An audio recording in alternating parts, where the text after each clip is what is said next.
Isang mapagpalang umaga po muli sa ating lahat. Lahat po ng ating gagawin ay pagkatiwala natin sa Panginoon. Tayo muna ay panandali ang bubuko at panalangin.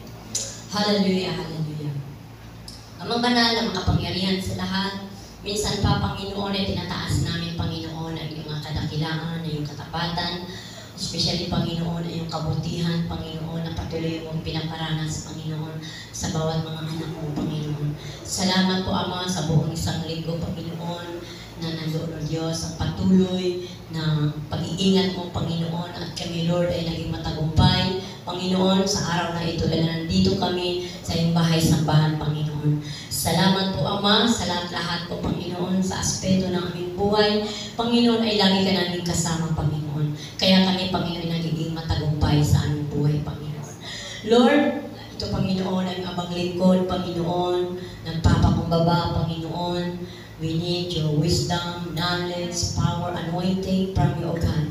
Panginoon, upang ma-deliver ko po, Panginoon, na naaayon sa iyong kalooban, Panginoon.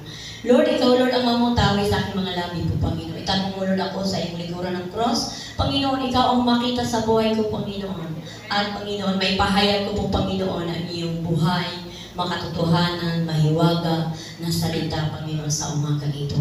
Dalangin ko din, O Diyos, ang mga anak mo, Panginoon, sa umagang ito na makikinig, Panginoon. Buksan mo, O Diyos, ang kanilang pandinig, buksan mo ang kanilang puso, isip, kaluluwa, upang, Panginoon, maunawaan namin, Panginoon, kung ano, Lord, ang purpose o layunin mo sa bawat buhay namin, Panginoon, sa umagang ito, Panginoon. Dahil ang mga salita mo, Panginoon, ang nagmo-motivate sa amin, Panginoon, nagko-motivate sa aming mga puso, Panginoon, upang kami, Panginoon, karapat-dapat, Panginoon, maglingkod sa iyo ngayong umaga, Panginoon. Salamat po, Ama, ang lahat, Panginoon, ng parangal, Panginoon, at pasasalamat ay binibigay namin sa iyo sa matamis na pangalan ni Jesus.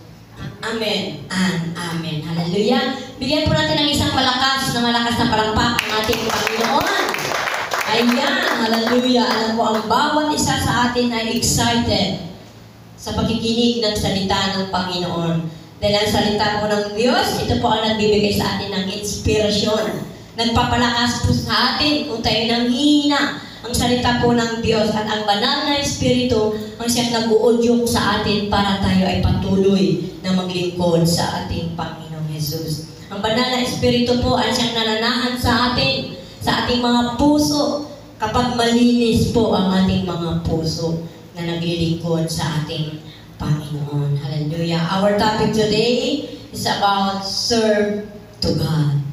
Ayan. Sabihin mo nga sa iyong katabi, serve to God. Ayan. Napakahalaga po sa atin bilang isang mananampalataya. Isang pinili, hinirang ng Panginoon. Ito po ang ating responsibilidad. Ito po ang ating mandato para tayo ay maglingkod, paglingkuran ang ating Panginoong Jesus. Hallelujah. Why you need to serving God? Bakit kinakailangan na tayo ay maglingkod sa ating Panginoon? Dahil may magandang plano ang Diyos sa atin. Sa iyo, sa akin, at sa ating lahat. Kaya mayroong magandang plano ang Panginoon sa paglilingkod natin sa Kanya.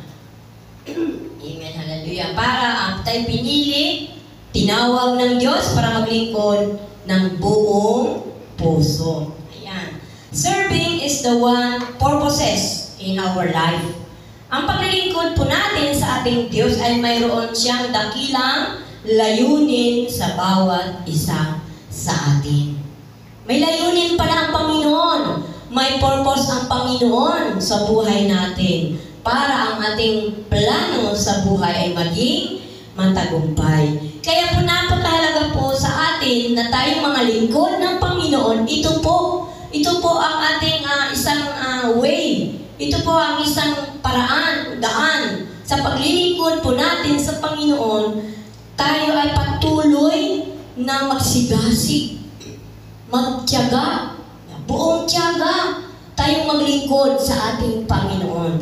Dahil po, diyan po nagpapatunay na mahal natin ang ating Panginoon. Hallelujah. Sabihin mo nga sa katabi mo ulit, serve God with a pure heart. Ayan. Serve God with a pure heart. Maglingkod po tayo ng pure, hindi half, kundi all. Kumbaga, buong puso nating ilaan, ibigay ang ating paglilingkod sa Panginoon. Hallelujah. Ayan. There are 2 points of serving God.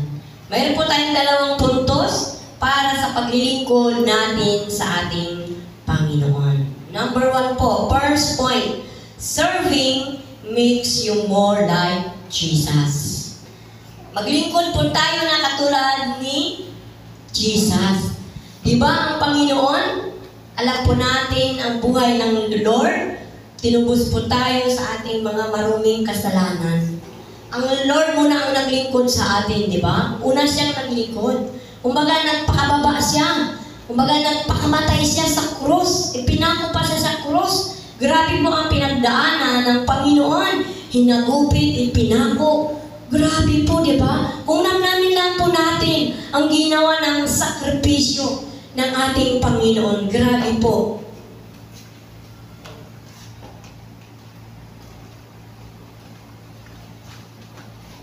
Hindi po biro ang ginawa ng Panginoon sa pagsakripisyo niya sa atin. Diba? How much more tayo? Tayo mga anak niya, dapat po nating gantihan. Dapat po nating ibalik kung paano nagsakripisyo ang Panginoon sa atin. Diba? Tinubos tayo ng Panginoon, kaya tayo nakakilala sa Kanya dahil sa Kanyang habag, biyaya na inilaan niya sa atin. Kaya po tayo, ibalik po natin sa Kanya, sobra-sobra pa ang ibalik natin sa paglilingkod natin sa ating Panginoon. Katulad ng Panginoon. Basahin po natin sa Matthew 20, verse 28. Sapagkat maging anak ng tao ay naparito upang maglingkod at ialay ang kanyang buhay sa ikatutubos ng marami. Ito po si Jesus. Naparito po siya naparito po siya at maglingkod at ialay ang kanyang buhay sa ikatutubos ng marami. Yun na po sinasabi ko kanina, siya po'y namatay sa cross. Nagpakamatay po siya sa cross. Namatay siya sa cross sa ating mga kasalanan upang tubusin. Inialay niya po ang buhay niya. Tayo rin po dapat po ialay natin ng buong buo ang ating buhay para sa Panginoon. Saka itatubos ng marami. So kapag once na tinanggap po natin ang Panginoon bilang sarili nating tagapagligtas, yun na po ang part po natin na i-share po natin ang salita ng Panginoon. Ibahagi po natin sa marami. Baga para sila po ay makakilala rin sa Panginoon.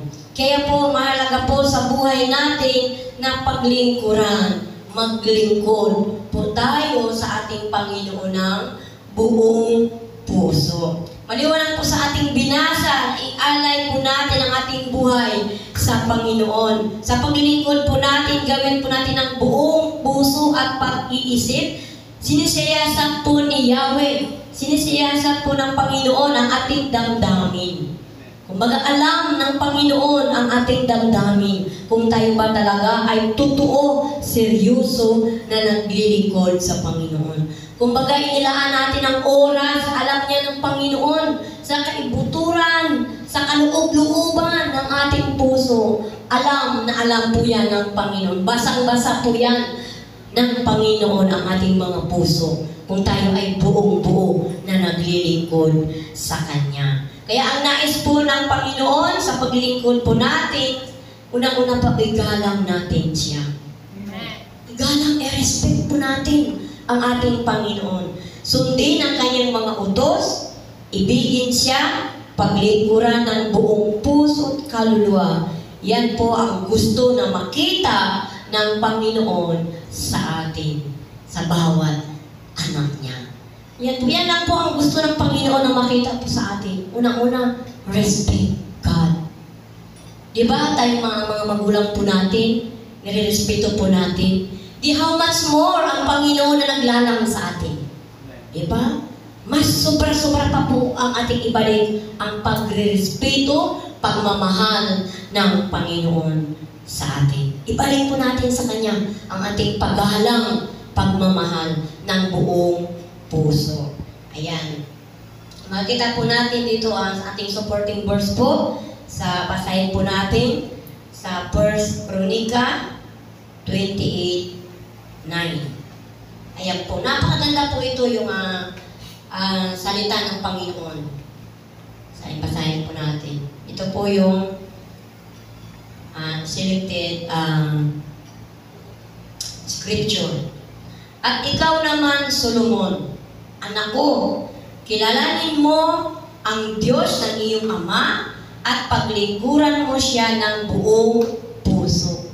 Sumaliwanag po, kahit ang ating unang alagad po noon, si Haring Solomon. Ayan po ang sabi sa kanya ng Panginoon. At ikaw naman, Solomon, anak ko, kilalanin mo ang Diyos ng iyong ama at paglingkuran mo siya ng buong puso at pag-iisip sapagkat sinisiyasat ni Yahweh ang ating damdamin at nauunawaan ang ating binabalak at iniisip. O, diba? Maliwanag po sa ating binasa. Kasasabi ko lang po kanina na alam ng Panginoon ang ating kaloob-looban ng ating puso. Maliwanag po dito ang salita ng Panginoon. Kung lalapit ka sa Kanya, tatanggapin ka niya. Ngunit kung tatalikuran mo siya, itatakwil ka niya. Grabe pala. O, diba? Itatakwil tayo ng Panginoon. Diba? Ang sabi niya dito, itatakwil ka niya magpakailanman. Ang sakit ng salita ng Panginoon. Alalahanin mong ikaw ay pinili ni Yahweh upang magtayo ng kanyang banal na templo, magpakatatag ka at gawin mo ito ng may paninindigan.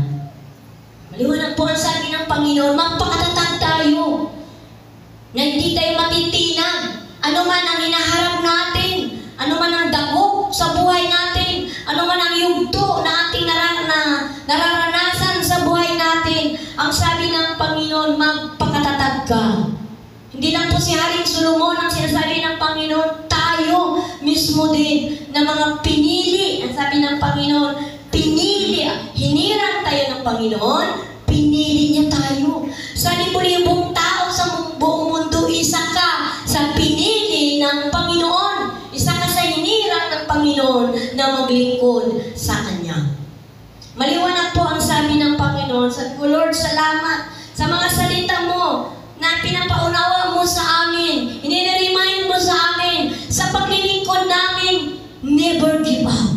Huwag tayong susuko sa paglilingkod sa Panginoon, kundi nais po natin na tayo ay patuloy, tuloy-tuloy tayong maglingkod sa Panginoon. Ano man ang ating mga challenge sa buhay, ano man ang ating pinagdadaanan sa buhay, ano man ang ating nararanasan sa buhay, especially po sa buhay natin, hindi po tayo exempted. Amen. Hindi tayo exempted sa mundo na kanilang nararanasan sa mga trials sa buhay, pag-discourage, pag-disappoint. Hindi po tayo exempted. Habang tayo ay nabubuhay, may kakaharapin po tayong mga trials sa buhay. Ayan po ang nagpapatibay sa atin. Dahil sa pagsubok na ating nararanasan, lalo tayong nagpapalapit sa Panginoon. Lalo tayong nagpumulit sa Panginoon. Dahil sa problema na ating nararanasan, is automatic po, tumatawag po tayo agad sa Panginoon. Nananalangin agad po tayo sa Panginoon, di ba? Lalo na kapag matinding pagsubok, na halos minsan gusto mo nang bumitaw, o di ba? Minsan po, nararanasan po natin yan. Pag yung talagang hindi natin halos kaya, pero mayroon tayong Panginoon. Mayroon tayong Diyos na lalapitan, na alam natin na may katugunan. Hindi po kayang ibigay ng tao yan. O di ba? Pansamantala lang po. Pero ang Panginoon, habang buhay tayo, tutulungan. Habang buhay po tayong sasamahan sa lahat ng aspeto ng ating buhay, kasama natin ng Panginoon. Kaya tayo ay nagiging matagumpay dahil sa paglilingkod po natin sa ating Diyos na buhay. Kaya sabi, magpakatatag ka. Huwag kang magpapakatinang sa mga discourage sa buhay. Kung ano man ang ating naririnig sa buhay, Pag-discourage sa lahat ng bagay, alam po natin yun. Sa paglilingkod po natin sa Panginoon, dyan po tayo tinitira. Diba? Lalo na kapag talagang mainit ka sa Panginoon, ang kaaway po nandyan. Umiiski na po sa atin para ibagsak ka. Pero hindi tayo matitinag. Ang sabi ng Panginoon, magpakatatag kayo. Maliwanag po dito sa ating binasa, magpakatatag ka at gawin mo ito ng may paninindigan. Diba?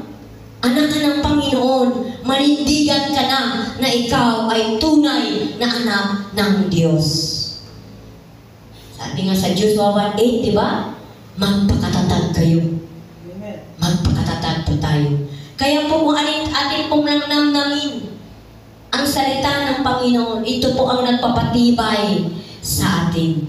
Ito po ang nagko-cultivate sa atin. Anak, magpatuloy ka dahil hindi masasayang ang iyong pinagpapagal sa paglilingkod sa Panginoon. Ito ay merong reward na matatanggap mula sa Panginoon. Diba? Sabi nga, habang buhay ay may pag-asa. Diba? Ang pag-asa po natin walang iba kundi ang Panginoon. Walang iba po magbibigay sa atin ng totoong pag-asa kundi ang Diyos lamang. Ang Diyos na makapangyarihan sa lahat, siya ang kayang magbibigay sa atin ng punong-puno ng pag-asa sa ating buhay. Kaya po napakaliwanag po sa 1 Chronicle 28:9, at ikaw naman, Solomon, anak ko, kilalanin mo ang Diyos ng iyong ama at paglingkuran mo siya ng buong puso at pag-iisip. Tayo yun, sinasabihan ng Panginoon. Tayo yun, ini-encourage ng Panginoon na paglingkuran natin siya ng buong puso. Yan, sapagkat sinisiyasat ni Yahweh ang ating damdamin, ang ating mga puso para maunawahan po natin. Unawain ang ating binabalak at iniisip. Kung lalapit ka sa Kanya, tatanggapin ka niya. Ngunit kung tatalikuran mo siya, itatakwil ka niya magpakailanman. Kaya po, alam ko tayong lahat ay hindi tatalikod sa Panginoon. Palakpakan natin ang Panginoon. Tayong lahat, nandoon ang ating uhaw, sabik sa paglilingkod sa Panginoon. Dahil alam natin ang mangyayari sa buhay natin kapag tayo ay tumalikod sa Panginoon. Alam po natin ang mangyayari sa buhay natin, puro kaguluhan. Ayan po, puro problema ang darating sa buhay natin kapag tayo ay tumalikod sa Panginoon. At ang sabi ng Panginoon, maliwanag po niya, ang sabi niya. Sabi niya dito.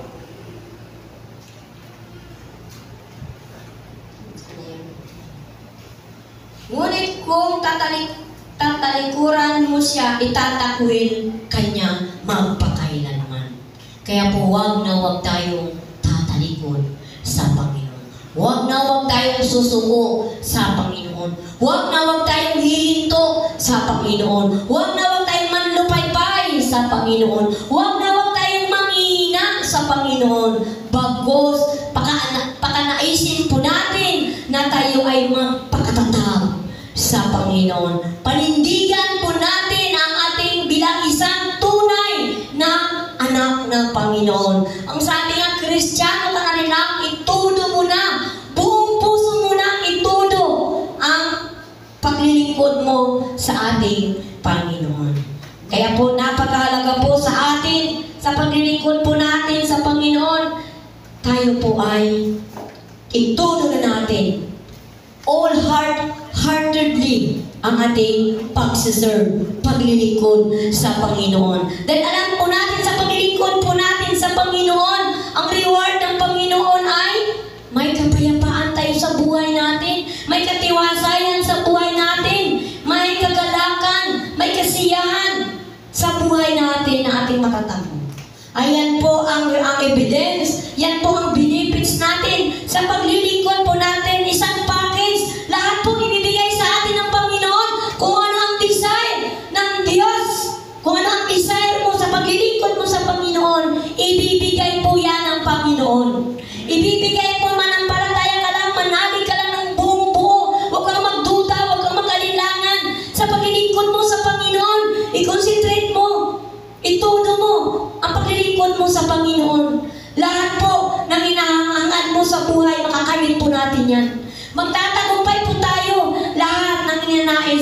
natin sa buhay dahil sa ating paglilingkod sa ating Panginoon. Hallelujah. Second point.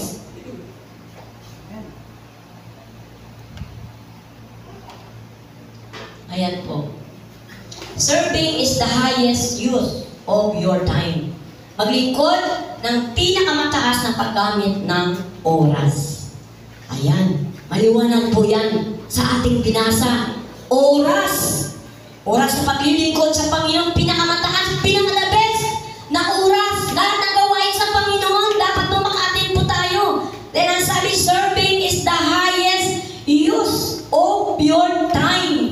Paano po natin ginagamit? Paano natin binabudget ang oras sa paglilingkod sa Panginoon? Basahin po natin sa 1 Corinto 15, verse 58. Kaya nga mga minamahal kong kapatid, magpakatatag kayo at huwag matitinag, maging masipag kayo, huwag tamad.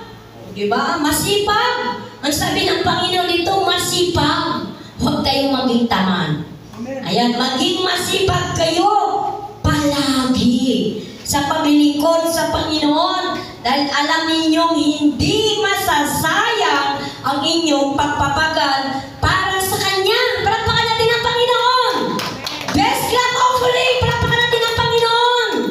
Ayan, ganyan po. Tayo kamahal ng Panginoon.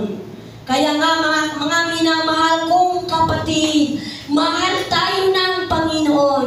Grabe po yung pagmamahal sa atin ng Panginoon. I-remind lagi, palagi ng Panginoon sa atin, magpakatatag kayo at huwag matitinag. Yun po yung mga kanina na sinasabi po na huwag tayong susuko. Maging masipag kayo palagi. Always masipag.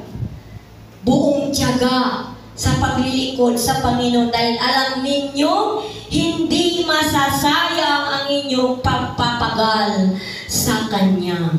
Hindi po kailanman masasayang ang ating kapabalik-balik dito sa Kanyang templo. Hindi po masasayang yan. Yan po ay napakalaga po ang ating pagbabalik-balik dito sa Kanyang bahay sa bahat dahil po mayroong reward na igagawan ang Panginoon sa buhay natin. Ito po yung buhay na walang hanggan.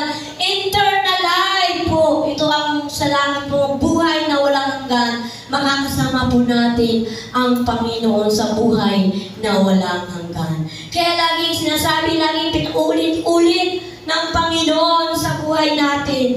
Ang paglilingkod po natin sa Kanya ay maging masipag. Maging matyaga po tayo sa paglilingkod sa Panginoon. Huwag na po nating pansinin anuman ang mga nagdi-discourage sa buhay natin. Ang nagpapahina sa buhay natin. Huwag po nating pansinin yan dahil wala pong patutunguhan yan. Mga kapatid, ang pakakinaisin po natin, maging masipag kayo sa paglilingkod sa Panginoon. Amen. Ang tatay ko po, grabe, masipag. Literally, sa physically, masipag po talaga yan. Dahil sa sobrang sipag niya, ito po ang pinamana niya sa amin.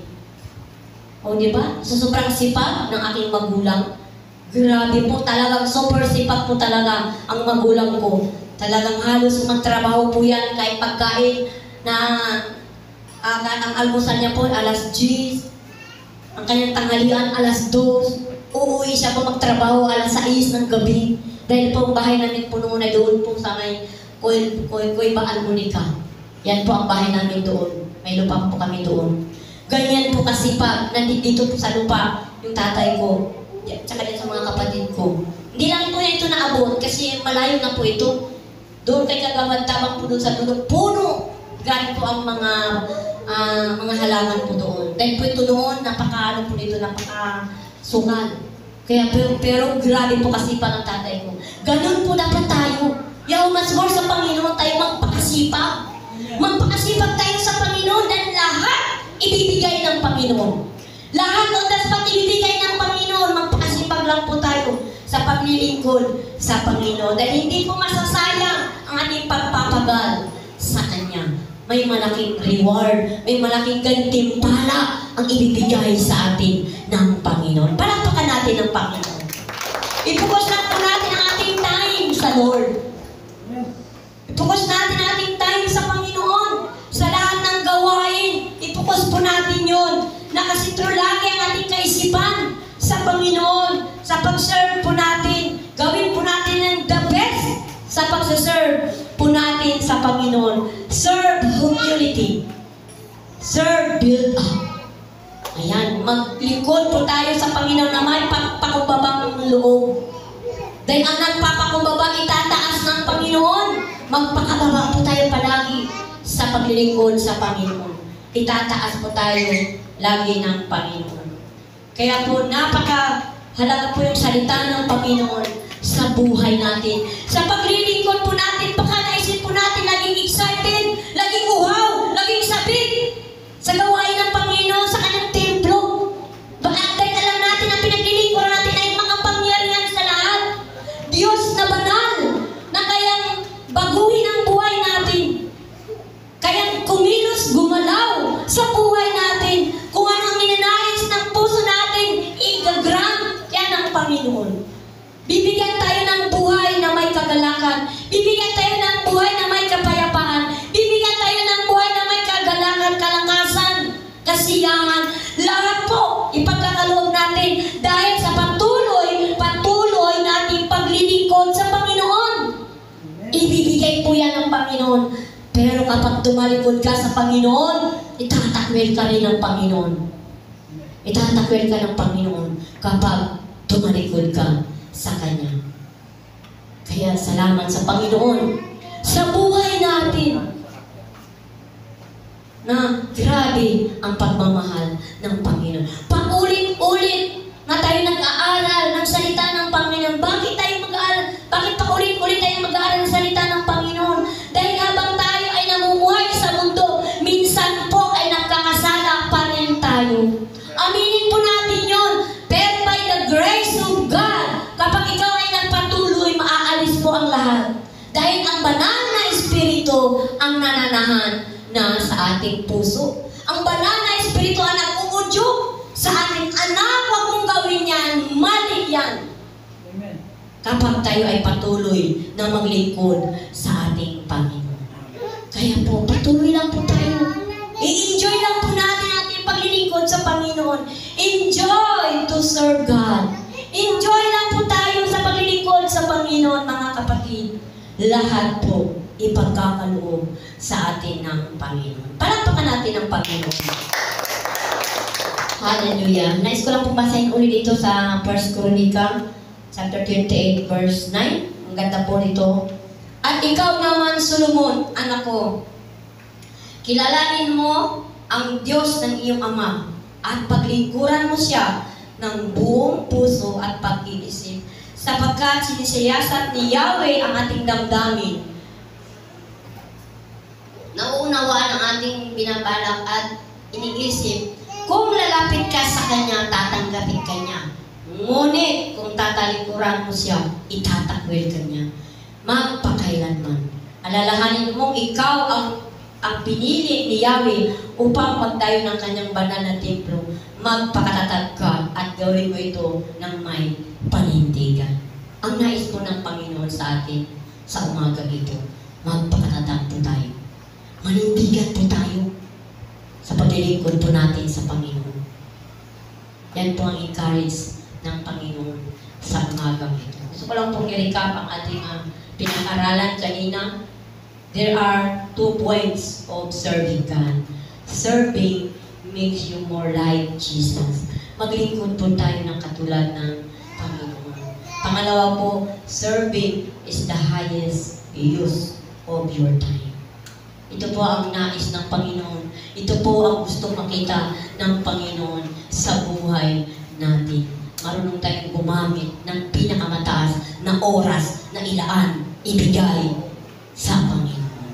Salamat sa Panginoon sa napakagandang salita ng Diyos na tayo ay patuloy na binibuild, patuloy tayong kunikultivate ng Panginoon sa mga salita niya para lalo tayong tumibay, tumatag ang ating pundasyon sa Panginoon, ating relasyon sa Panginoon ay lalong lumalim pa sa Panginoon. Dahil ang salita ng Panginoon, ito po ang ating sandata. Ito po ang ating pagkikipaglaban kapag tayo ay nanghihina, kapag tayo nanlulupalpay, kapag tayo naguguluhan sa ating kaisipan. Ang salita ng Panginoon, magbasa lang po tayo ng salita ng Panginoon. Bibigyan tayo ng kaisipan na matiwasay.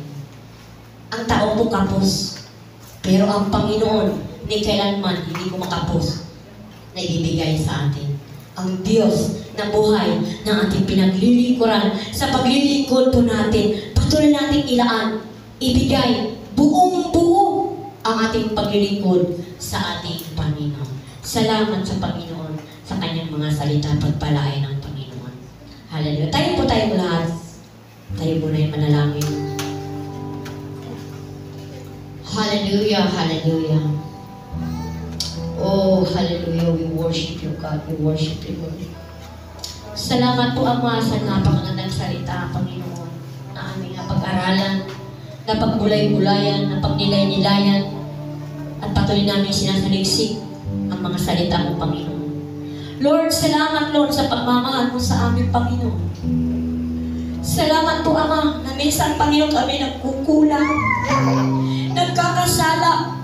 Subalit, Panginoon, nandiyan yung habang biyaya, kapatawaran, Panginoon, na patuloy mong ginagawa sa mga anak mo, na hiniran mo, pinili mo, tinawag mo, upang kami, Panginoon, ay maglingkod sa inyo, Ama. Salamat po, Panginoon. Salamat, Lord. May pagkakataon pa kami, Panginoon, na patuloy namin baguhin ang aming buhay. May pagkakataon pa kami, Panginoon, na ilaan namin ang oras. May pagkakataon pa kami, Panginoon, sa digsigin, pahalagahan ang mga salita upang kami, Panginoon, ay makalaya po, Panginoon, sa lahat ng balakid sa buhay namin, Panginoon. Salamat, Lord.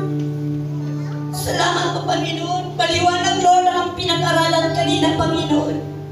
Kung kami ay lalapit sa iyo, tatanggapin mo kami, Panginoon. Kung kami ay tatalikod sa iyo, tatakwil mo kami.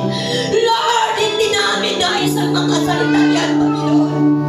Ang nais namin, Lord, kami ay maglilingkod habang buhay. Maglilingkod kami habang buhay, Panginoon. Ilalaan namin, Panginoon, ang aming buhay sa paglilingkod sa iyo, Ama. Buong puso, pag-iisip, kaluluwa, ang paglilingkod namin sa iyo, Ama. I-enjoy po namin patuloy ang aming paglilingkod sa inyo, Lord. Dahil, Lord, sa pagpapagaan po namin, Panginoon, mayroon kang reward. Mayroon kang reward. Mayroon kang reward, Panginoon, sa mga anak mo na narito ngayong umaga, Panginoon. Salamat po, Ama. Salamat, salamat, Lord. O dakilang Ama, tunay nga, Panginoon, ikaw ay Diyos. Diyos ka na mahabag. Diyos ka maunawain. Diyos ka ng lahat sa buhay namin, Panginoon. Salamat, Lord. Salamat sa umagang ito. Lord, ang dalangin namin, Panginoon, sa buhay namin, Lord, hindi kami susuko. Hindi kami titigil. Hindi kami hihinto, Panginoon. Bagos, Panginoon, kami patuloy na maglilingkod sa inyo. Magpapatatag kami, Panginoon. Maninindigan kami bilang isang tunay na anak mo, Panginoon. Maninindigan kami, Panginoon, sa mga salita mo na ang pangako mo, Panginoon. Buhay na kasiyang-siya, buhay na kapayapaan, buhay na kagalakan, buhay, Panginoon, na pagpapala mula sa inyo. Buhay na walang hanggan ang ipagkakaloob mo sa amin, Panginoon. Salamat po, Ama. Pagpalain mo, Lord, ang mga salita mo, Panginoon. Salamat, Lord, sa banal na Espiritu, Lord, na siyang nag-uudyok sa amin, Panginoon. Siyang nagko-convict, Panginoon, sa puso, isip, kaluluwa namin, Panginoon. Na kami, Panginoon, ay gumawa ng tamang direksyon, Panginoon. Salamat po, Lord. Patungo sa iyong paanan, Panginoon. Salamat po, Ama. Ang sarap maglingkod sa iyo, Panginoon. Ang sarap ibigay ng buong buo. Iaalay namin ang aming buhay ng buong buo sa iyo, Panginoon. Salamat po, Ama. Salamat, Lord. Wala kaming ibang pararangalan, Panginoon, kundi pangalan mo lamang ang itataas namin sa buhay namin, Panginoon. Pangalan mo lamang, O Diyos, ang aming sasambahin. Pangalan mo lamang, Panginoon, ang aming pupurihin, pasasalamatan, dadakilain sa aming buhay. Salamat po, Ama. Lord, salamat, Lord, sa mga anak mo na narito ngayong umaga. Salamat po, Panginoon. Alam na alam mo, Lord, ang mga damdamin, Panginoon. Lord, salamat sa kanilang kauhawan palagi, sa kanilang excited palagi, sa pagsamba, sa pagpuri, sa pagpasasalamat sa iyo, Panginoon. Salamat, Lord, sa mga anak mo na pinili mo, hinirang mo, tinawag mo ngayong umaga, Panginoon. Pagpalain mo, Lord, ang bawat buhay nila. Pagpalain mo, Panginoon, ang bawat buhay nila. Panghawakan mo, Panginoon. Panghawakan mo, Panginoon. Salamat po, Lord. Panginoon, ang sarap i-appreciate ang lahat ng ginagawa mo sa buhay namin, Panginoon. Ang sarap i-appreciate, Panginoon. Ang sarap. Ibuka ang aming mga bibig para pasalamatan ang lahat sa aspeto ng aming mga buhay. Kasama ka namin palagi, Panginoon. Salamat, Lord. Salamat po, Ama. Salamat, Panginoon. Lord, dalahin ko rin po, Panginoon, sa patuloy naming gawain po, Panginoon. Patuloy, Panginoon, kikilos, gagalaw po, Panginoon, ang iyong banal na presensya sa aming kalagitnaan sa umagang ito. Sa pagpupuri namin, Panginoon, ibigay namin ang the best, Panginoon, sa pagpupuri namin, Panginoon. Salamat po, Ama. Salamat, Lord, sa pangalan ni Jesus. Amen.